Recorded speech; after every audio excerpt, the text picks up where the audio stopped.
임대인도 대출할 수 있고요. 임차인도 전세자금 대출 같이 들어갈 수 있어요. 단 이 경우에 그렇게 해버리면 임차인은 전세대출 회수돼 버리고요. 나중에 신용불량자까지 될 수 있어요.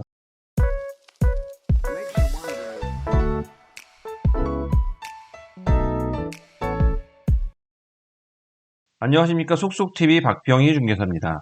오늘은 이 부분에 대해서 한번 얘기 나눠보려고 합니다. 임대인과 임차인이 둘 다 대출 실행이 가능한지 이거에 대해서 한번 알아보도록 하려고 해요. 자, 먼저 보시면 A라는 우리 갑을로 하기로 했죠. 집을. 예. 갑이라는 집이 있고요. A라는 사람과 B라는 사람이 자, 여기가 임대인 그리고 여기가 임차인 이렇게 두 사람이 전세 계약을 하려고 해요. 전세 계약하는데 요새 전세자금 대출을 실행할 수 있죠. 그런데 요게 금액이 당시에 한 6억 정도 있었어요. 그리고 대출이 1억 남겨놓은 상태예요. 선대출이죠. 그리고 나서 임차인이 여기에 4억, 시세는 한 5억까지 됐었는데 4억으로 전세를 들어오는데 4억이 이거 지금 대출이죠. 4억에서 80%인 전세자금 대출을 또 받는 거예요. 4, 8에 30이니까 3억 2천만 원을 대출을 받아가지고 들어가는 경우예요. 이 경우 될까요? 안 될까요? 네. 정답은 됩니다. 가능합니다. 다만 금액이 조건은 있어요. 은행이 이 선대출을 인정할 때 프로티지에 대한 금액들이 있어요. 그래서 그 프로티지에 해당만 되면 사실 이 사업 자체가 그러니까 금액이 문제가 될지언정 이 자체가 안 되는 건 아니에요. 그러니까 뭐 예를 들어서 4억은 안 되는데 뭐 3억 5천은 돼요. 뭐 이런 정도가 되겠죠.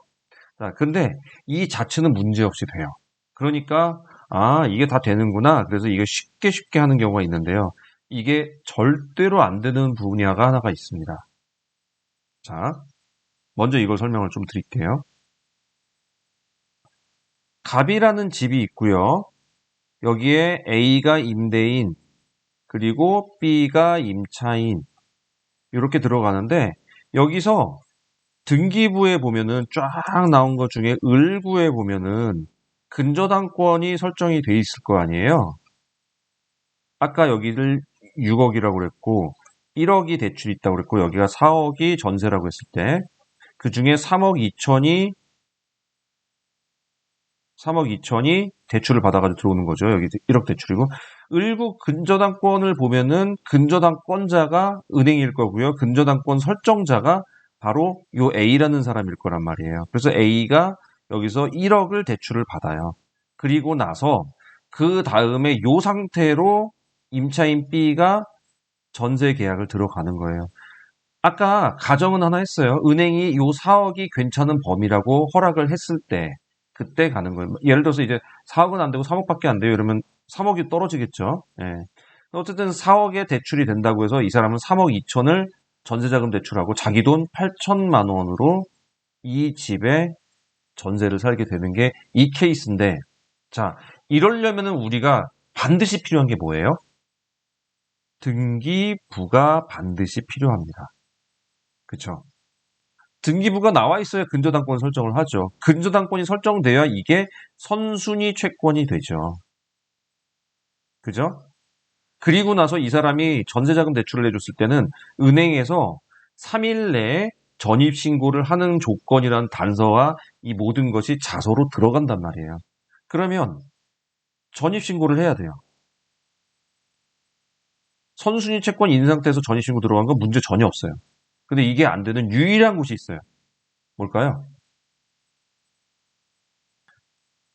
등기부가 아직 없는 경우. 이 경우는 안 되겠죠. 왜 안 될까요? 근저당 설정을 먼저 할 수가 없잖아요. 근저당 설정을 먼저 할 수가 없잖아요. 이게 선순위가 돼야 되는데, 이게 먼저 돼야 되는데, 전입신고가 먼저 돼버리면 이게 선순위가 아니잖아요. 그러면 대출이 안 나오잖아요. 이게 틀어져 버리잖아요. 그러면 아까 6억에서 1억이 있어야 되고 4억을 받아가지고 대출을 하려고 했는데 얘가 빠져버리면 1억이 어디서 새잖아요. 그래서 이걸 못하게 되는 케이스잖아요. 그러면 이 등기부가 있어야 되는데, 그러면 이런 질문 할 수 있죠. 등기부도 없는데 대출해 주는 경우도 있어요? 있습니다. 언제냐면요. 여러분들 단지 처음 이제 아파트 처음 분양해가지고 첫 입주가 들어가요. 그래서 이 단지가 이제 형성이 되고요. 첫 입주를 2달 줘요. 그럼 이 2달 동안에 분양 잔금을 쳐야 되죠? 분양 잔금 여러분 뭘로 해요? 돈이 있으면 물론 자기 돈을 사면 돼요. 근데 없으면은 우리 예전이 아니라 일반 집을 살 때 주담대 신청하죠? 똑같은 게 여기서 뭐예요? 잔금 대출이죠. 분양 잔금 대출. 자, 잔금 대출을 할 때 등기부가 있나요? 등기부 있었나요? 요때? 등기부 없죠. 없어요. 은행이 여기가 입주한다는 걸 알기 때문에 돈을 먼저 내주고 그걸로 잔금을 치면 잔금 완납 증명서를 갖고 그 다음에 등기를 하러 간단 말이에요.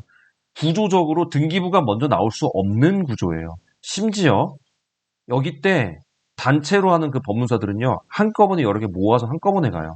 그러면 내가 잔금 오늘 했다고 해서 바로 등기 들어가요? 안 들어가요. 한꺼번에 나중에 나온다고요, 등기가. 그러면 이런 경우에 잔금 대출이 등기부가 먼저 잔금 대출보다 먼저 있을 수 있나요? 없다고요, 이런 경우. 이런 경우는 절대 이게 안 나온다고요. 그러니까 등기부가 없는 상태에서 잔금 대출이 들어가는데 거기서 임차인이 전입신고를 먼저 한대요. 들어갈 수 있냐고요. 안 된다고요, 이 경우에. 그래서 여러분들 다른 거 다 되는데 처음 입주하는 곳에 등기부가 나오지 않은 곳에서는 임차인과 임대인이 동시에 대출을 받을 수가 없어요. 만약에 받게 되면 임차인은 대출이 회수가 되고요. 그리고 이거 하려면 어떻게 돼요? 이걸 풀려면 어떻게 돼요? 전입신고 한 다음에 임차인이 다시 빠졌다 나와야 돼요. 이거 설명 다시 한번 해드릴게요. 자, 부득이 하겠다고 하면 어떻게 되냐면요. 등기부가 나올 때까지 기다려야 되는데 등기부 나올 때까지 기다리면 돼요, 안 돼요? 안 되죠.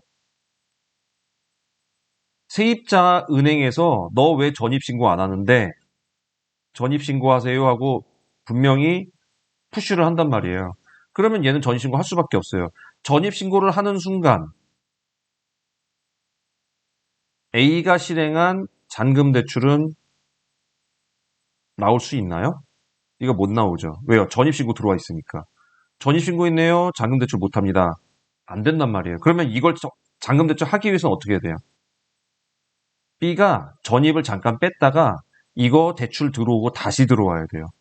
그러면 이쪽 은행에서는 전입신고의 날짜가 몇 월 며칠, 예를 들어서 2021년 12월 5일이라고 할게요.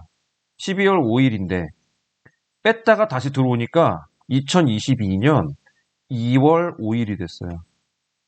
이러면 나중에 은행이 이걸 모를까요? 어?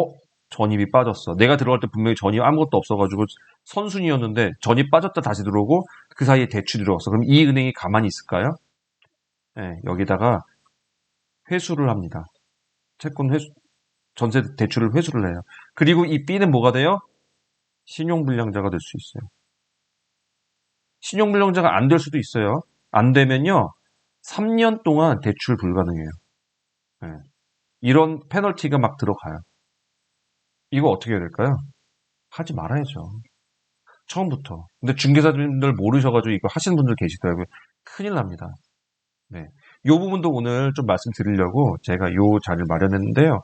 자, 임차인분들 이런 상황에서 절대로 내가 전세자금 대출을 들어가면서 임대인 선순위에 대출이 있다? 이런 경우는 절대 들어가시면 안 됩니다. 손해는 누구예요? 네, 임대인은 지금 계약 조건에 분명히 걸어요. 선순위 대출 남겨놓는다는 내용을 분명히 특약을 걸어요. 그렇기 때문에 이 계약이 만약에 안 되면 이 사람 나가야 되는 거예요. 계약 해제되는 거예요. 근데 손해는 결국 누가 받아요? 임차인이 받게 돼요.